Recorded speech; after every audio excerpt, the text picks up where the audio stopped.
reside, cracking codes to flip the tide. Zeros and ones on battle cry. System fall, we watch them die. Hack-Attack, no turning back. Red meets blue in the cyber attack. Firewall burns, the signals cracked. Hack-Attack, yeah. Welcome to Hak-Attack. This is Zealot45, and if you've got a pulse and a router, you already know. We're living in the golden age of surveillance. Think about it. Front doors these days have more glass than a Vegas chandelier showroom. Ring, Nest, Arlo, Wise, the whole surveillance alphabet's camping out in places you'd never expect. Retail stores, city grids, rental cars, those suspicious smart doorbells slapped onto apartments that look like they've seen better decades. And don't even get me started on office bathrooms. Okay, maybe that last one was just a smoke detector, but hey, can you blame me for being paranoid? Police body cams, subway turnstiles, mall kiosks, cameras everywhere, all synced up, firing off data to the cloud like it's the 4th of July. And let's face it, none of this is by accident. Convenience is the new caffeine, and it's addictive. We crave the ability to see who's knocking while we're soaking in the tub. We want the illusion of control. One slipper in hand, the other hand using our phone to play spy on the pizza guy. So we sign up and call it peace of mind. But here's the kicker. Every time someone installs a plastic peephole on their porch, they're casting a vote, $1 at a time, for around-the-clock surveillance. That's not just shady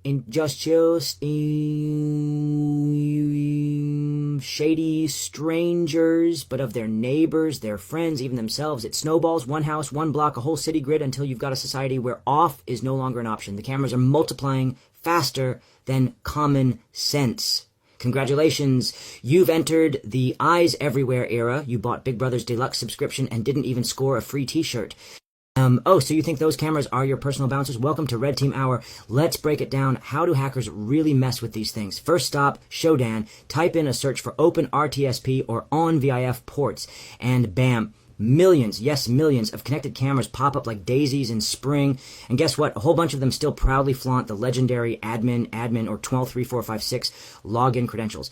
Big applause to manufacturers who treat password security like a New Year's resolution. Great in theory, but who's following through? Shodan isn't some wizardry. It just tells the truth. Your safety is only as solid as your flimsiest password. Step 2, let's sprinkle in some auth bypass wizardry, because who doesn't love a free pass? Most people stick with default settings, ignore open ports, and treat firmware updates like a bad party invitation. Congrats. You're basically hosting an open house for strangers to enjoy your living room more than your own family. Now, about those exploits, outdated firmware is like leaving a welcome mat out for public vulnerabilities. Inject a Trojan, and suddenly you're not just streaming. You've got the mic, the camera feed, and probably even a lease on the sunlight pouring through the window. True story, I once set up a test camera, intentionally left the credentials as admin, thinking, oh, I'll lock it down after lunch. Lunchtime ends. I come back, and boom, it's already broadcasting to some shady IP address in Eastern Europe.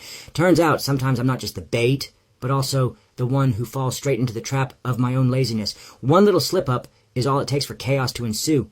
Looking for a nightmare? How about those creepy hacks where families hear bizarre voices in their baby's room?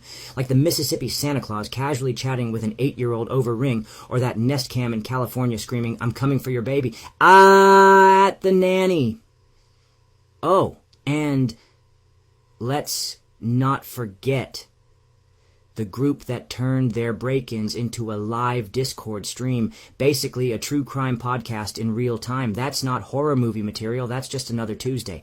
All right, let's stitch up this gaping wound of cybersecurity failure. What's the culprit? More often than not, it's flimsy or recycled passwords, the kind hackers fantasize about. Believe it or not, some sysadmins still think password 1 is Fort Knox level secure. Add the absence of two-factor authentication, and you've essentially hung a neon sign on your door saying, so come on in. And don't forget about unencrypted feeds either. A lot of this data is just floating around unsecured, practically begging for packet sniffers to snoop. And if you're relying on your router's factory settings, well, you might as well leave your front door open, because those WLAN vulnerabilities mean hackers don't even need your camera's IP to waltz in through the back door. And all right, Blue Team Toolkit time. Ditch the wishful thinking and take action. And start with passwords that are unique and gnarly, not your dog's birthday with a $sign tacked on for security. And rotate them regularly like you're spinning a prize wheel. Enable two-factor authentication, even if it makes you groan. It's better than the alternative of hearing your baby monitor crack jokes back at you. Network segmentation is your first line of defense. Keep those cameras quarantined on a separate VLAN or a guest network where they can't mingle with your main gadgets. Even better, limit their outbound traffic to only what's absolutely necessary. Feeling adventurous? Host your own local NVR. Bonus points if it's open source for that extra flair. Make encrypted feeds your best friend and treat firmware updates like they're overdue rent payments. As for those infamous hacks, CBS, B-Service, and that wild Discord fiasco, most were courtesy of sloppy setups and password deja vu. In many cases, simply enabling 2FA or refreshing passwords would have shut the party down.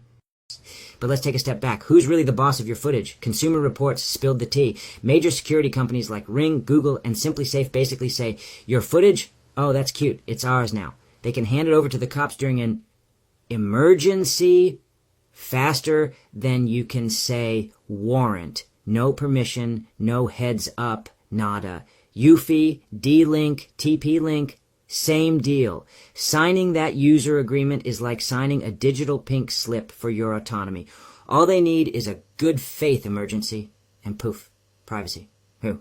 Here's the deal. Where you stash your footage totally flips the script. Cloud storage, that's their turf, their game. They hold your videos hostage, and the cops can snag them faster than a pizza delivery. Go local. Think Eufy or Wise with their micro SD cards. And suddenly, the police need to knock politely before grabbing your files. Netatmo, some D-Link, and TP-Link models play along too. But if you're rocking Google Nest or SimpliSafe, it's Cloud Central. And privacy becomes less of a right and more of a polite suggestion.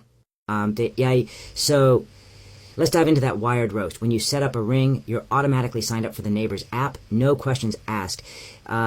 This nifty little feature lets homeowners play detective and share video with law enforcement in one effortless tap. No hurdles, no hoops, just a seamless snooping machine. Suddenly, police are seeing what you see, and voila, citizens unknowingly transform into the surveillance squad for Big Brother. Got racial profiling? Bingo. Reports about suspicious dog walkers. Oh, you betcha. Cops get instant, hassle-free access to a citywide network of nosy cameras, and chances are you never even glanced at the settings menu to opt out. Cheers to modern tech. Let's not kid ourselves about corporate perfection. Ring has had its own employees peeking into private feeds like nosy neighbors with binoculars. So much for the promise of your data is safe with us. They keep preaching about transparency, but it's more like trying to read fine print written in disappearing ink. Let's zoom out for a moment. This isn't breaking news. Edward Snowden didn't risk it all just to add some spice to the headlines about NSA wiretaps and phone data dragnets. Prism scooping up metadata like it's on sale, sneaking backdoors into encryption tools. It's all ancient history now. But the cultural ripples still making waves. Millions of phone records swept up. Foreign leaders getting an earful. Delivery boxes intercepted and sprinkled with malware like some dystopian seasoning. That sneaky playbook didn't retire with the Patriot Act. It just found its way into the consumer world where the drama continues. The courts finally declared the NSA dragnet illegal.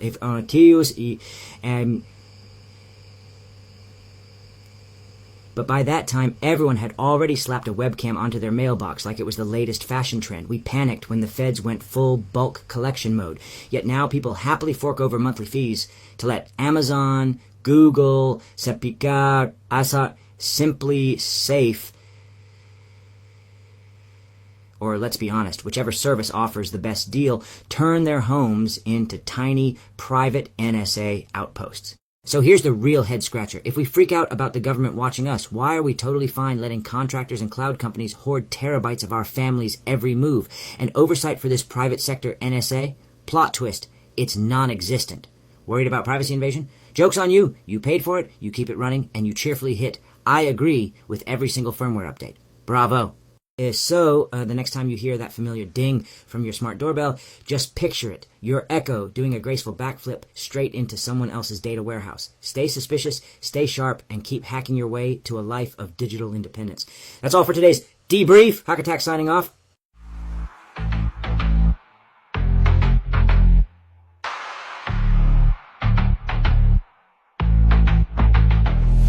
Through whispers, a data stream codes the canvas, paint the scheme.